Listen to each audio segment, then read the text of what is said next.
வெள்ளைச்சோள பணியாரம் எப்படி பண்ணலான்னு பார்க்கலாம். 2 டம்ளர் வெள்ளைச்சோளம் எடுத்திருக்கேன். வெள்ளைச்சோளம் இப்படி தான் இருக்கும். 1/2 டம்ளர் பச்சரிசி எடுத்திருக்கேன். மீதி 1/2 டம்ளருக்கு இட்லி அரிசி எடுத்துக்கலாம். 2க்கு 1 போடணும். போட்டுக்கலாம். இதில் 1 ஸ்பூன் வெந்தயம் போட்டுக்கலாம். 3/4 டம்ளர் உளுந்து போட்டுக்கலாம்.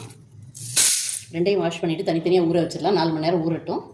சோளமும் உளுந்தும் 4 மணி நேரம் ஊறியாச்சு. இப்போ ஃபஸ்ட்டு உளுந்து அரைச்சிட்டு அடுத்து சோளம் அரிசியை சேர்த்து அரைச்சி வந்துடலாம் கிரைண்டரில். சோள பணியாரத்துக்கு தாளிச்சிடலாம். 2 ஸ்பூன் எண்ணெய் விட்டுருக்கேன். அதில் 1 ஸ்பூன் உளுத்தம்பருப்பு போட்டுக்கலாம். 1 ஸ்பூன் கடலைப்பருப்பு, 1 ஸ்பூன் கடுகு போட்டுக்கலாம். கடுகு வெடிச்சாச்சு. கருவேப்பிலை போட்டுக்கலாம்.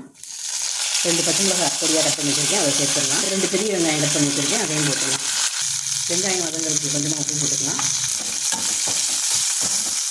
வதங்கியாச்சு. அடுப்பு ஆஃப் பண்ணிக்கலாம். ஆறட்டும். ஆறினோடனே மாவில் மிக்ஸ் பண்ணிக்கலாம்.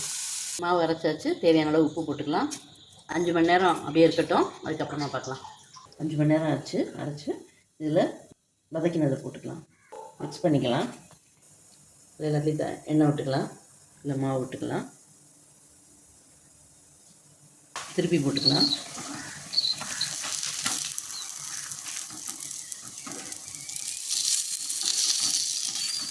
இதே மாதிரி எல்லாத்தையும் திருப்பி போட்டுடலாம். இருந்தாச்சு. இப்போ எடுத்துடலாம். வெள்ளைச்சோள பணியாரம் சூப்பராக ரெடி ஆயிடுச்சு.